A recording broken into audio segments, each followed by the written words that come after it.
경제브리핑 불편한 진실이 여러분의 확실한 두통 치료제가 되어드리겠습니다. 경제 뉴스가 연예 뉴스처럼 쉽게 들리는 그날까지. 경제브리핑 불편한 진실. 경제브리핑 불편한 진실 11월 28일 순서 시작하겠습니다. 요 내용을 어떻게 전해드려야 될까 좀 고민했는데 그래도 알려드린 게 좋겠죠? 뭐냐면요, 저희의 관련 뉴스가 요즘 언론에서 많이 나오고 있거든요. 어서와 주식은 처음이지? 예, 그 덕분인지 저희의 관련 내용이 많이 나오고 있는데요. 어제 뉴스원이란 통신사에서는요, 요런 제목의 기사를 내보냈어요. 식상한 증권방송은 가라. 증권사 예능 컨텐츠 전쟁. 이제 저희가 예능인으로 불리나봐요. 예, 웃자고 한 얘기인데 너무나 재밌습니다. 일단 뉴스원 소식을 그대로 전해드리자면요, 증권사들이 주식과 경제를 어려워하는 투자자들을 위해 예능 토크쇼 형식의 팟캐스트와 영상 컨텐츠를 잇따라 선보이고 있다. 딱딱한 증권방송이 아닌 예능 형식을 채용해 고객에게 한 발 더 친근하게 다가가고 자연스럽게 자사 브랜드를 알리겠다는 목적이다. 이러면서요, 저희가 하고 있는 어서와 주식은 처음이지 요 내용을 전하고 있습니다. 기사 내용에는요, 유안타증권은 지난 21일 어서와 주식은 처음이지란 이름의 팟캐스트 방송을 선보였다. 기존 인기 팟캐스트, 저희가 인기 팟캐스트죠. 경제브리핑 불편한 진실 진행자들과 협업해 진행하며 연예인 샘 오추리가 출연한다. 앞으로 매주 금요일마다 3개월간 업로드된다. 이런 내용이 나와 있습니다. 그러면서 저희랑 같이 방송하고 계신 분이시죠, 박종일 스마트 채널팀 대리는요, 이런 얘기를 했대요. 팟캐스트를 진행하는 증권사들이 기존에도 있었지만 브랜드 홍보에만 집중하다 보니 상업적인 냄새가 짙어 오히려 투자자들의 외면을 받아왔다. 예능 형식을 이용해 고객에게 쉽게 다가가고 브랜드 이미지도 높일 수 있다. 이런 얘기를 하셨어요. 네. 이 얘기가 뭐겠습니까? 저희 방송은 브랜드 홍보만 하는 게 아니란 얘기 아니겠습니까? 그렇죠. 그리고 지금 예능이라고 하셨잖아요. 일단 두 가지 측면에서는 예능일 수도 있어요. 첫째, 샘 오칠이라는 유명 연예인이 나온다는 점. 그렇죠. 그리고 둘째, 제가 개그를 하잖아요. 아재 개그. 개그 콘서트, 코미디 빅리그 다 예능 프로잖아요. 맞습니다. 그래서 샘 오추리가 박 PD를 진짜 좋아해요. 네. 아재 개그 달인이다. 샘 오추리가 인정을 벌써 했거든요. 네, 중독성이 있다며. 그러니까요. 아무튼요, 이렇게 변하는 것은 이런 의미가 있을 것 같아요. 유행에 민감한 증권사가 고객에게 쉽게 다가가기 위해 예능 형식을 빌리는 거, 이건 너무나 자연스러운 흐름이다. 예. 앞으로 이런 형태의 증권방송이 많이 늘어날 가능성이 보인다. 이런 얘기겠죠. 그러면 저희들도 여러 증권사에서 콜이 오겠네요. 다른 데서는 안 올 것 같은데요. 다른 데서는 안 올려나요? 대신에 다양한 업종에서 니즈가 생기지 않을까 기대를 해봐요. 그렇군요. 일단 새로운 IT 제품이라든지 새로운 자동차 이런 쪽에서는 굉장히 호기심을 가질 것 같아요. 그렇죠. 애청자 여러분들 덕분에 저희가 이렇게 증권방송도 하게 되고, 그 증권방송을 한 덕분에 또 저희가 기사에도 나오고 너무나 반가운 일이다 이런 생각이 듭니다. 진짜 저희가 팟캐스트 진짜 잘 시작했구나 이런 생각도 들고요. 그리고 벌써 우리 애청자분들이 또 댓글을 달아주시더라고요, 이 해당 기사에. 그렇죠. 그러면서 이 PD님더러 얼굴 담당, 비주얼 담당 이렇게 평가를 하시더라고요. 그건 농담하신 거겠죠. 물어보세요, 농담인지. 이건 농담하신 것 같고요. 아무튼 저희들에게 이렇게 용기를 주셔서 너무나 감사하다는 말씀 다시 드리고 싶고요. 저희뿐만 아니라 또 용기가 필요한 곳이 있죠. 미국 역사상 최초의 대통령의 하야를 불러온 워터게이트 사건. 이 사건 뒤에 공익 제보자가 있었다. 이런 사실 알고 계신가요? 미국의 철저한 공익 제보자 신변보호 제도 덕분에 그는 33년간 익명의 제보자로 남을 수 있었습니다. 공익 제보자를 지켜내는 일, 현실을 바꾸는 시작입니다. 아름다운 재단은 공익 제보자들을 지키기 위한 캠페인을 진행하고 있습니다. 어쩌다 슈퍼맨 캠페인에 함께 동참해주세요. 늘 하는 얘기지만 저희는 벌써 동참을 했고요. 저희 많은 애청자분들도 동참을 하신 걸로 알고 있습니다. 또 이제 나도 동참을 해야 되겠다 이런 생각을 가지신 분들은 기왕이면 올해가 지나가기 전에 동참해 주시면 더 좋겠죠. 그렇죠. 오늘 꼭 챙겨야 할 경제 브리핑. 최근에 육아 탓에 부득이하게 퇴사를 할 수밖에 없었던 지인의 사연입니다. 동생이 자신의 건강보험 피부양 자격이 안 된다 이러한 내용으로 건강보험공단 관계자와 통화를 했대요. 예. 그런데 피부양 자격이 안 되는 이유가 어이가 없었다는 거예요. 아니 뭐라고 했는데요? 이 적폐청산이 한창인 2017년에 대한민국에서 이혼녀는 결혼한 전적이 있기 때문에 형제나 자매에게 피부양이 될 수가 없다는 겁니다. 아, 결혼하기 전에는 가능했는데 예, 한번 결혼했다가 다시 돌아오면 안 된다는 거예요? 그렇죠.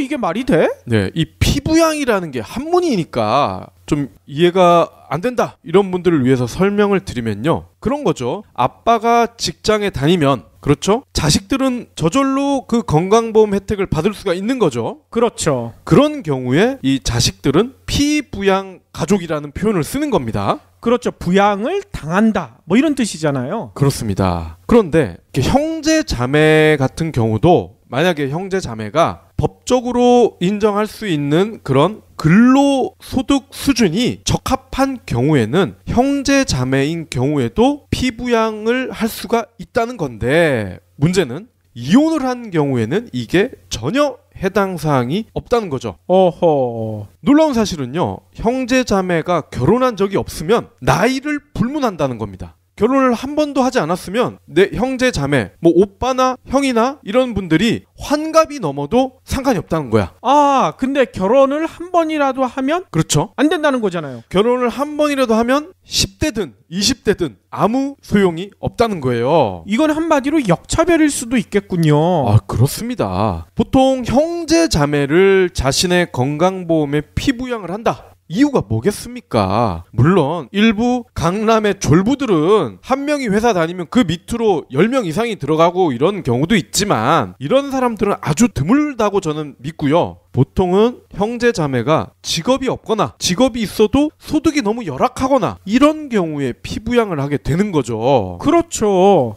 이처럼 건강보험료를 정상적으로 내기 힘들다 이렇게 판단이 되기 때문에 공단에서도 이를 허용하는 거란 말이죠. 그러니까요. 아니 그런데 아까 박 PD가 얘기한 것처럼 한 번 결혼했다가 어쩔 수 없는 사정 때문에 이혼한 분들, 예. 이런 이혼한 분들도 어찌 보면 이렇게 소득이나 뭐 직업이 없는 경우가 훨씬 많을 것 같은데요. 그렇습니다. 이 앞서 소개해드린 분 같은 경우는요, 아기가 어려요. 근데 이혼을 했어요? 그럼 아기를 보통은 엄마가 보지 않습니까? 그렇죠. 근데 엄마가 봐야 되는데 아기 때문에 정상적인 직장 생활이 사실상 불가능할 거 아닙니까? 그러니까요. 만약에 도우미분을 쓴다고 해도 이분이 회사에서 받는 월급보다 훨씬 더 많은 비용을 치러야 된단 말이죠. 그렇죠. 그렇기 때문에 어쩔 수 없이 회사를 그만둬야 되는데, 그럼 소득이 없지 않습니까? 이런 경우에 언니나 오빠나 동생에게 피부양 자격으로 건강보험 혜택을 받으려고 했으나 이런 지하에 거절을 당했다는 거죠. 어떻게 보면은 국가가 앞장서서 이혼한 사람들에게 족쇄를 씌운다, 차별을 가한다, 이런 느낌 들지 않으세요? 그러니까요. 뭐 어찌 좋게 생각하면 이혼하지 말라. 이러니까 이혼하지 말라. 이혼을 막기 위해서 이런 조치를 했을 수도 있다는 생각도 들지만, 아니 이혼을 하고 싶어서 하는 사람이 어디 있습니까? 어쩔 수 그렇죠. 없이 하는 건데. 오죽했으면 아기 딸린 여성분이 이혼을 하겠습니까?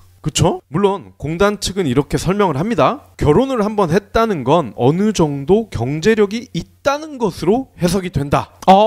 결혼하면 다 경제력이 있나 보죠? 육아에 드는 시간과 비용만으로도 삶이 벅찬 분들이 굉장히 많을 텐데 오죽하면 다니던 직장도 그만둘 수밖에 없었을까? 이러한 심정이나 배경은 전혀 생각을 안 하는 것 같아요. 그러니까요. 결국 현행법에 따르면 이혼하신 분들, 특히 여성분들, 혼자서 아기를 키워야 하는 여성분들은 스스로 지역가입자가 돼서 월 최소 8만 원 이상의 보험료를 내야 합니다. 아니 뭐 8만 원이 어떤 분들한테는 껌값일 수도 있지만 이런 분들한테는 8만 원이 엄청난 생활비가 될 수도 있잖아요. 그렇죠. 직장 구하기도 힘든 사람들인데 월 8만 원이라면은 적은 돈은 아니겠죠. 그러니까요. 아니 그러면 이거는 어찌 보면 역차별 당하고 있는 건데 이분은 가만히 있었답니까? 일단 이분이 건강보험공단 해당 지사로 전화를 했어요. 예. 전화를 하면은 그 담당자가 전화를 받지 않겠어요? 이곳이 서울에 있는 금천지사였다고 합니다. 아하. 그런데 이 지사까지 전화가 가기 전에 고객센터 분이 전화를 먼저 받습니다. 그래서 그 질문을 합니다. 이러이러한 사정이 있어서 좀 다른 방법을 알고 싶은데 혹시 방법이 있을까요? 라고 했더니 처음에는 그 고객센터 분도 기준이 뭐고요, 원칙이 뭐고요, 월 8만 원 정도 내셔야 되고요, 6개월 동안 내지 않으시면요 병원에 가셔도 의료보험 혜택을 전혀 받지 못하기 때문에 감기라도 한번 들어도 거의 10만 원은 내셔야 됩니다. 아니 그러니까 혼자라면 또 모르겠지만 애까지 있는데 네. 의료보험 안 되면 이거 진짜 난리 나는 거 아닙니까? 그렇죠. 아기들은 또 사흘 걸려서 한번 아프잖아요. 그러니까요. 그래서 답답해서 일단은 전화를 끊고 한 번 전화를 또 했는데 이번엔 이제 그 금천지사로 연결이 됐다는 거죠. 그랬더니 그 지사 직원은요, 해결책에 대한 조언 이런 거 없이 그냥 민원인의 목소리가 아무래도 컸겠죠. 그죠? 너무 답답하고 화가 나니까 그랬는데 이분은 그냥 원칙이 그런데, 기준이 그런데, 지금 민원인이 당장 자기한테 불리한 기준이라고 해서 그러면 이 기준 법 다 바꿔야 됩니까? 이런 식으로 반문을 했다는 거예요. 오히려. 아니 불리하니까 바꿔야죠 당연히. 그러니까 당신한테 불리하면 모든 법을 다 바꿔야 되냐? 이런 식으로 오히려 민원인한테 당신 잘못이야, 뭐 누가 이혼하래? 뭐 이런 투였던 거죠. 야하. 자, 그래서 이 지인분의 아까 가족분이 다시 전화를 한 거야. 그랬는데 이번엔 고객센터의 다른 직원분이 또 다른 답변을 해주십니다. 현실은 그런데요, 근데 아마 내년 8월쯤에는 새로운 법이 시행이 되는데 그때는 자기도 잘은 모르지만 이혼하신 분들의 경우에 이렇게 소득 상황이 좋지 않으면은 형제 자매라도 피부양이 가능해지는 쪽으로 알고 있다라는 답변을 하셨어요. 그러면 이 얘기는 그 전에 소리 질렀던 그 양반은 이런 바뀌는 내용조차 모르고 있다는 거 아니에요? 그럴 수도 있고 알면서도 대답을 안 했을 수도 있죠. 야하. 그래서 그 분이 다시 그 지사에 전화를 합니다. 아까 그 직원이랑 통화를 직접 하고 싶다. 이분도 이러한 방법이 있는데 왜 이야기를 안 해줬냐. 그럼 이렇게 우리가 서로 언성을 높이는 일도 없었을 테고 전화를 하면서 시간을 낭비하는 일도 없었을 텐데 연결이 됐습니다. 그래서 물어봤죠. 아까는 왜 이렇게 좋은 솔루션이 있다는 거를 얘기를 안 해줬냐. 당신이 그 사실을 몰랐으면은 이거는 업무에 대한 태만 아니냐 이렇게 얘기를 했더니 이 사람이 그렇게 얘기를 했다는 거예요. 아까는 그거 안 물어봤잖아요. 물어봐야만 대답해주는 앵무새군요. 그렇습니다. 그래서 하여튼 이분은 순간 전화를 끊으면서 그런 생각을 했다는 거예요. 당사자가 만약에 직접 이런 사람들과 전화 통화를 했다면 분명히 이분들은 굉장히 자괴감이 들었을 것이다. 우울했을 것이다. 그리고 모든 원인을 제공한 게 내가 이혼을 했기 때문에 라고 자책을 했을 것이다. 내 탓이요 했을 가능성이 높다는 얘기군요. 그렇죠. 이거는 엄연히 법이, 시스템이, 그리고 이렇게 민원인과 응대를 하는 건강보험공단의 직원의 잘못 때문에 이런 결과가 빚어진 것일 뿐인데 대다수의 여성분들은 아마도 자기 탓을 했을 것이다. 이런 생각이 들어가지고 바로 청와대 신문고에 올렸다는 거죠. 어허. 아니 진짜 이런 상황을 보면 예전에 있었던 일 있잖아요. 송파 세모녀 사건. 네. 그 사건도 보면 좀 이해가 안 가는 부분들이 있다고 얘기하시는 분들이 계시죠. 네. 이거 보세요. 이렇게 문의를 했는데 당신 잘못이요 라고 이렇게 제대로 설명도 안 해주는 그런 사람들이 있기 때문에 이런 송파 세모녀 사건이 벌어진 거 아니겠습니까? 그렇습니다. 정말 얼마나 많은 이혼하신 분들이 이런 분들과 대화를 하면서 거대한 벽에 부딪히는 느낌을 받았을까. 그러니까요. 진짜 민원인들 상대하시는 그런 분들 좀 민원인 입장에서 얘기해 주셨으면 좋겠어요. 물론 민원인들도요, 이렇게 민원 상담 받는 분들한테 뭐 막말하고 뭐 이러면 안 되겠죠. 근데 양측이 진짜 잘해야 될 것 같아요. 예. 근데 보통 민원인들 같은 경우는 이렇게 상식에서 벗어난다. 근데 이게 정도가 너무 심하다. 이런 분들인 경우가 많아요. 그렇기 때문에 직접 전화까지 하겠죠. 이럴 경우에 이 민원인과 대화를 해야 하시는 분들은 제가 볼 때는 현실이 이렇지만 이런 대안도 가능합니다. 이렇게 대안을 일러주는 방법이 가장 좋지 않을까 싶어요. 그렇죠. 그렇게 대안을 한번 알려주게 되면 그 사람의 인생을 도와주시는 거 아닙니까? 예. 사람이 사람이 말 한마디로 그 사람의 한 사람의 한 가족의 그 삶을 바꿔놓을 수 있다. 얼마나 대단한 일이에요. 그런데 그런 걸 안 하려고 하시는 건 진짜 아까 박 PD가 얘기한 것처럼 직무태만이죠. 그리고 저는 공무원분들이나 뭐 이런 공기업에 계신 분들한테 하나 팁을 드리면은, 저는 예전에 직접 이런 일을 겪은 적이 있어요. 이렇게 부당한 뭐 정부 관련 기관의 담당자와 통화를 하는데 그분이 그러는 거야. 아유, 민원인 심정 정말 공감합니다. 저도 답답해서 죽겠어요. 이 법 저도 바뀌었으면 좋겠는데, 그래야 저도 이렇게 전화 받으면서 시간 뺏긴 일도 없고 얼마나 그럼 저도 편할까요? 라고 하니까 제가 할 말이 없어지는 거야. 그렇죠. 아유, 괜히 제가 더 미안하더라고요. 맞아요. 자, 상대방의 입장에서 그런 식으로 얘기해주면 얼마나 예. 좋습니까? 그러니까 결국 이것도 공감 아닙니까? 문제를 해결한다, 이거보다는 공감이거든요. 그렇죠. 자, 그리고 이분이 청와대 신문고에 글을 올렸는데 2주 만에 답변이 왔어요. 정부에서는 저소득 지역가입자의 보험료 부담을 줄이고 보험료를 부담하지 않는 피부양자를 축소하는 방향으로 건강보험료 부과체계 개편안을 마련했고, 국회에서의 논의와 보완을 거쳐 확정되었으며 2018년 7월 1일부터 시행될 예정입니다. 라면서 개편안을 또 보내주셨는데, 어허. 개편안이 시행이 되면 노인, 장애인, 30세 미만을 제외한 가입자는요, 혼인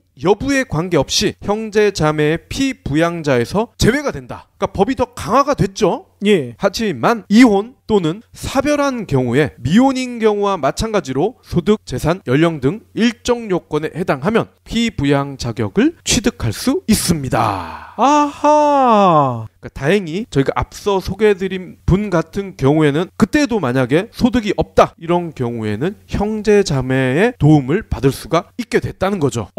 진짜 제대로 바뀌었군요. 네. 그리고 해당 건강보험공단 지사 직원의 태도, 이 컴플레인도 적어주셨는데 이에 대한 답변도 왔어요. 한편 공단 지사 직원의 부적절한 응대에 대해서는 귀하와 같은 불만족 사례가 재발되지 않도록 관련 부서를 통해 주의를 촉구하고 직원들을 대상으로 교육을 강화하도록 조치했습니다. 어허. 주의를 촉구, 교육을 강화. 근데 이걸로 그런 분들이 바뀔까요? 아니, 그러니까 이렇게 잘못 응대한 그 직원이 직접 그 민원인에게 사과의 전화를 할 수 있도록 이렇게까지 조치를 했으면 더 좋았을 텐데 말이죠. 네. 근데 제가 알아보니까 전화 한 통 안 왔다고 하더라고요.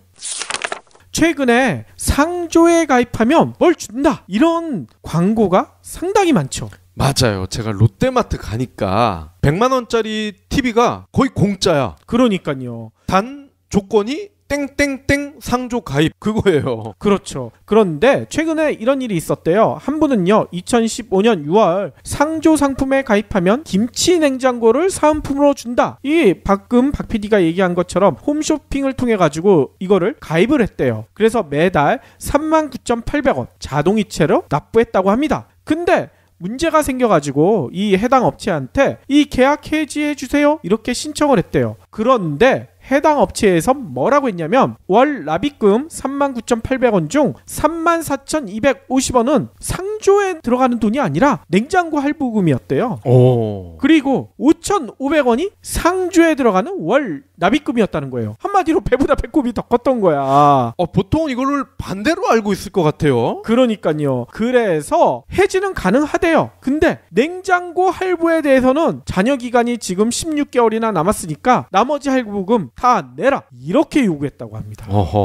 따라서 상조 해약 환급금은요, 냉장고 할부 금액 이거를 제외한 약 9만 원밖에 안 된대요. 그러니까 이게 사은품이 무료라고 보통 생각하고 가입을 했는데 막상 해지하려고 하니까 그동안 상조 상품 비용 낸 것도 아니라 냉장고 할부금만 내고 있었다는 것을 깨닫게 된다는 거죠. 하하. 이와 같은 피해 사례가 엄청 늘어나고 있대요. 그래가지고 오늘 공정거래위원회와 한국소비자원이요, 요 관련 피해 주의보를 발령했다고 합니다. 아니, 그러면 상조 상품 이거 나 가입했는데 이거 어떻게 해야 됩니까? 네. 이렇게 문의하시는 분들이 계실 텐데요. 공정거래위원회 등에서 알려준 내용에 따르면요, 계약서를 받은 날로부터 14일 이내에, 전자제품 등을 받은 날로부터는 7일 이내에 할부거래법에 의한 청약 철회가 가능하다고 해요. 하지만 소비자가 전자제품 등의 할부 기간이 남은 상태에서 상조 계약을 해지할 시 상조 계약 유지 조건으로 제공받기로 한 해당 상품의 할인 혜택이 없어지거나 남은 할부금을 완납해야 할 수도 있다. 이렇게 얘기를 하고 있다고 합니다. 그렇기 때문에 이건 어쩔 수 없이 소비자가 가입할 때 확실히 확인하고 가입하는 수밖에 없다는 거죠.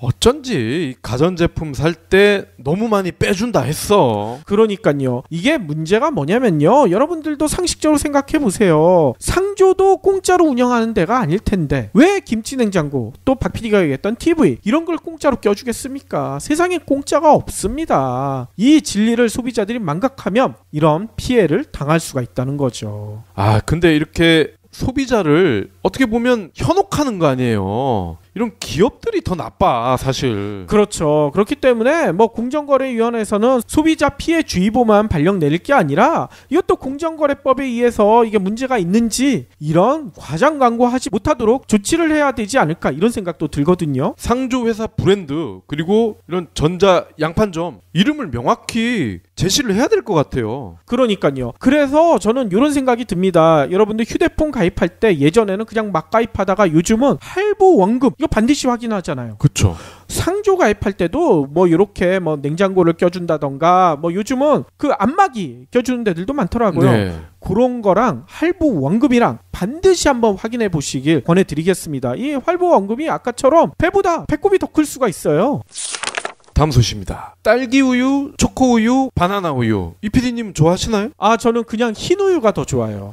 저는 바나나 우유는 나름 좋아하는데. 그래요? 자, 근데 이러한 것들을 가공 우유 제품이라고 하는데요. 원유, 그러니까 흰 우유. 이 흰 우유가 전혀 들어있지 않은 제품이 무려 25%에 달한다고 합니다. 아니 뒤에 우유가 다 붙어 있잖아. 네. 근데 우유가 안 들어있다고요? 그렇습니다. 이야하. 신기하죠? 28일 컨슈머 리서치가 시중에서 판매되는 딸기, 초콜릿, 바나나 등의 맛이 나는 가공유 60종을 조사했더니 흰 우유가 전혀 들어있지 않은 제품이 15개, 그러니까 4분의 1이었습니다. 원유 함량이 절반도 안 되는 제품도 34개로 전체 57%였어요. 오호. 원유가 전혀 없거나 절반 이하인 제품의 비중이 무려 82%였다. 너무했네. 아니 그러면 이들 제품엔 도대체 어떤 우유가 들어간 거예요? 예.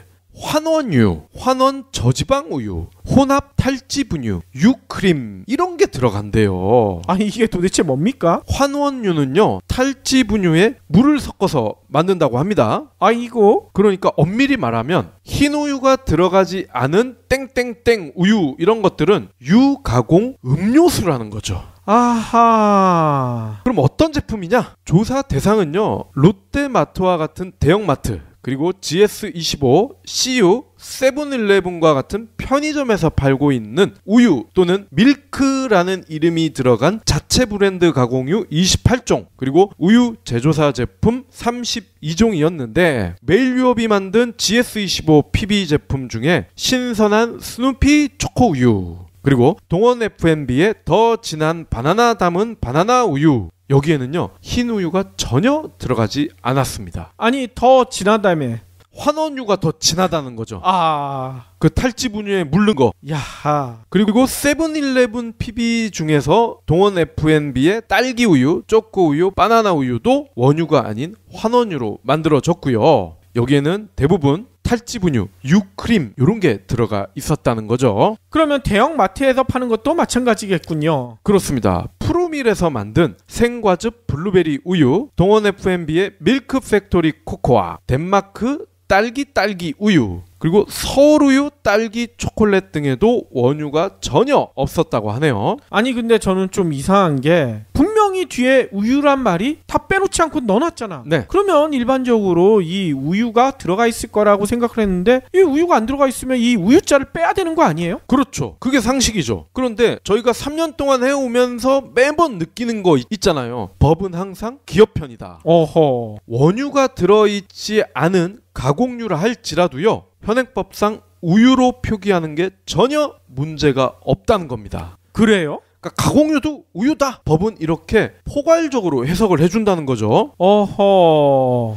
농림축산식품부가 2012년 가공유가 우유와 성분이 유사해서 우유로 표기할 수 있다, 이렇게 이미 유권 해석을 내린 바 있습니다. 컨슈머 리서치에 따르면요, 소비자는 우유라는 제품명 때문에 신선한 우유를 사용했다라고 생각을 하는데 더욱 명확한 표시 기준을 새로 만드는 게 시급하다, 이렇게 지적을 하고 있어요. 아니 그런데 저는 이렇게 뭐 딸기나 바나나 우유를 별로 안 먹는데 우리 애들은 되게 좋아하거든요. 근데 이거 먹을 때 우리 애들도 이거 우유라고 생각하고 먹는데 이거 어떻게 합니까? 예. 그런데 빙그레에서 나오는 바나나 우유 있잖아요. 예. 우리가 보통 단지 우유라고 하는 거, 이 제품은 그래도요 원유 비중이 꽤 높아요. 아 그래요? 그러니까 요거는 안심하고 드셔도 되는데 이 빙그레 바나나 우유 가격표를 보시면 다른 제품보다 비싸죠? 이유가 있군요. 그렇습니다.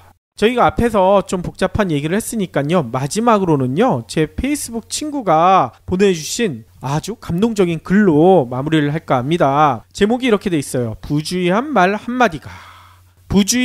한마디가 싸움의 불씨가 되고 잔인한 말 한마디가 삶을 파괴합니다. 쓰디쓴 말 한마디가 증오의 씨를 뿌리고 무례한 말 한마디가 사랑의 불을 끕니다. 은혜스러운 말 한마디가 길을 평탄케 하고 즐거운 말 한마디가 하루를 빛나게 합니다. 때에 맞는 말 한마디가 긴장을 풀어주고 사랑의 말 한마디가 축복을 줍니다. 이 글을요 저희 페이스북 친구가요 한 음식점에서 봤다고 합니다. 음식점에 이게 크게 걸려있대요. 그래서 이거를 너무나 재밌게 봐서 사진을 찍고 있는데 그 음식점 사장님이 이 사진 찍는 모습을 보시면서 이런 얘기를 하셨다는 거예요. 아, 저거 지키는 게 참 어렵죠? 그렇죠. 실제로 어려울 것 같아요. 그리고 하나 더 추가해도 될 것 같아요. 정유라가 탄 말 한마디가 세상을 바꿨다. 아하. 아니 저는 그거 말고 다른 걸 붙이고 싶은데요. 네.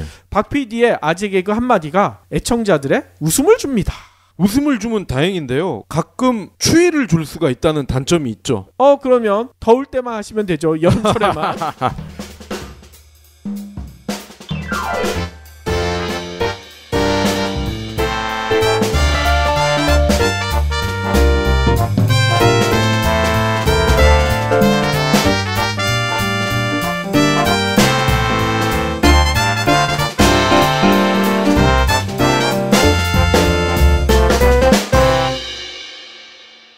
경제브리핑 불편한 진실 완수해 주셔서 감사합니다. 하트 투척, 댓글 남기기, 계좌 후원 등 다양한 방법으로 힘을 보태주세요. 계좌 정보는 경제브리핑 팟빵 공지 코너에 있습니다. 여러분의 응원, 콘텐츠로 보답하겠습니다.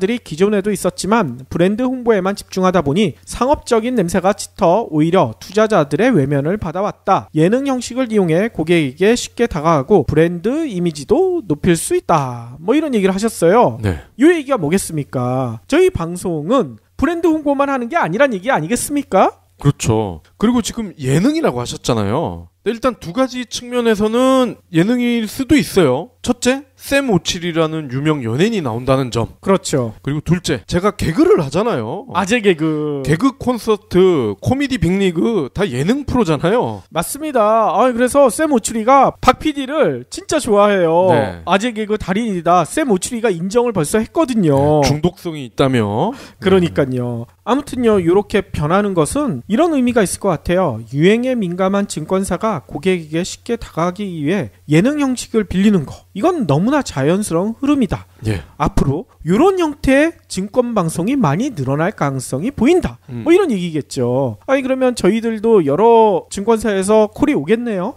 다른 데서는 안 올 것 같은데요. 다른 데서는 안 올려나요? 대신에 다양한 업종에서 아하. 니즈가 생기지 않을까 기대를 해봐요. 그렇군요. 일단 새로운 IT 제품이라든지 새로운 자동차 이런 쪽에서는 굉장히 호기심을 가질 것 같아요. 그렇죠. 애청자 여러분들 덕분에 저희가 이렇게 증권 방송도 하게 되고 그 증권 방송을 한 덕분에 또 저희가 기사에도 나오고 너무나 반가운 일이다 이런 생각이 듭니다. 진짜 저희가 팟캐스트 진짜 잘 시작했구나 이런 생각도 들고요. 그리고 벌써 우리 애청자분들이 또 댓글을 달아주시더라고요. 이 해당 기사에. 그렇죠. 그러면서 이 PD님더러 경제브리핑 불편한 진실이 여러분의 확실한 두통 치료제가 되어드리겠습니다. 경제 뉴스가 연예 뉴스처럼 쉽게 들리는 그날까지 경제브리핑 불편한 진실. 경제브리핑 불편한 진실 11월 28일 순서 시작하겠습니다. 요 내용을 어떻게 전해드려야 될까 좀 고민했는데 그래도 알려드리는 게 좋겠죠? 뭐냐면요, 저희의 관련 뉴스가 요즘 언론에서 많이 나오고 있거든요. 어서와 주식은 처음이지? 예, 그 덕분인지 저희의 관련 내용이 많이 나오고 있는데요. 어제 뉴스원이란 통신사에서는요, 요런 제목의 기사를 내보냈어요. 식상한 증권 방송은 가라. 증권사 예능 컨텐츠 전쟁. 이제 저희가 예능인으로 불리나 봐요.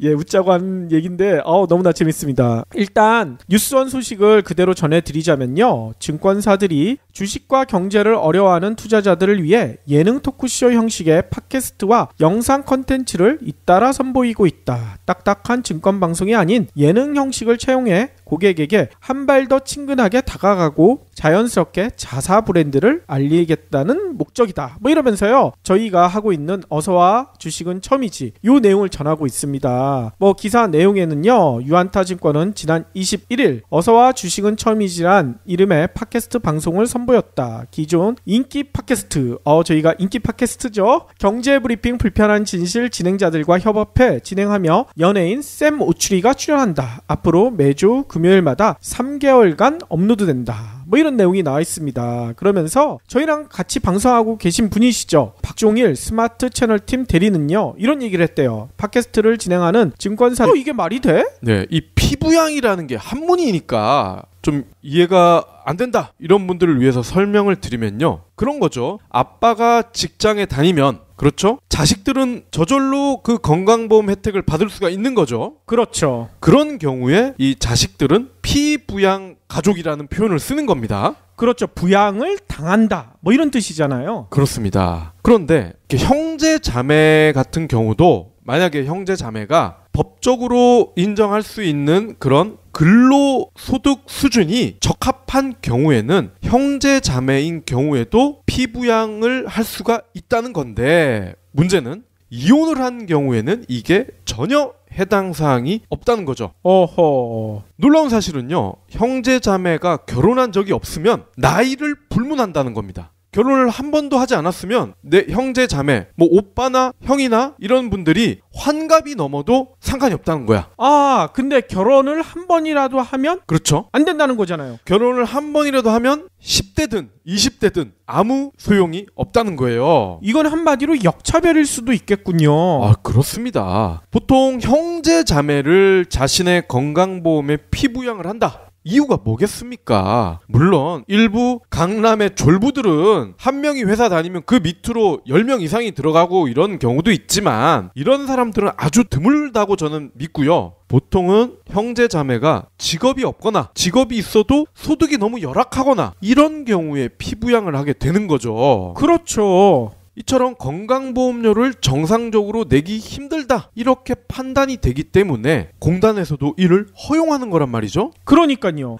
그런데 아까 박 PD가 얘기한 것처럼 한 번 결혼했다가 어쩔 수 없는 사정 때문에 이혼한 분들, 이런 이혼한 분들도 어찌 보면 이렇게 소득이나 직업이 없는 경우가 훨씬 많을 것 같은데요. 그렇습니다. 이 앞서 소개해드린 분 같은 경우는요, 아기가 어려요. 근데 이혼을 했어요? 그럼 아기를 보통은 엄마가 보지 않습니까? 그렇죠. 근데 엄마가 봐야 되는데 아기 때문에 정상적인 직장 생활이 사실상 불가능할 거 아닙니까? 그러니까요. 만약에 도우미분을 쓴다고 해도 이분이 회사에서 받는 월급보다 훨씬 더 많은 비용을 치러야 된단 말이죠. 그렇죠. 그렇기 때문에 어쩔 수 없이 회사를 그만둬야 되는데, 그럼 소득이 없지 않습니까? 이런 경우에 언니나 오빠나 동생에게 피부양 자격으로 건강보험 혜택을 받으려고 했으나 이런 지하에 거절을 당했다는 거죠. 어떻게 보면은 국가가 앞장서서 이혼한 사람들에게 족쇄를 씌운다, 차별을 가한다, 이런 느낌 들지 않으세요? 그러니까요. 어찌 좋게 생각하면 이혼하지 말라. 이러니까 이혼하지 말라. 이혼을 막기 위해서 이런 조치를 했을 수도 있다는 생각도 들지만, 이혼을 하고 싶어서 하는 사람이 어디 있습니까? 어쩔 수 없이 하는 건데. 오죽했으면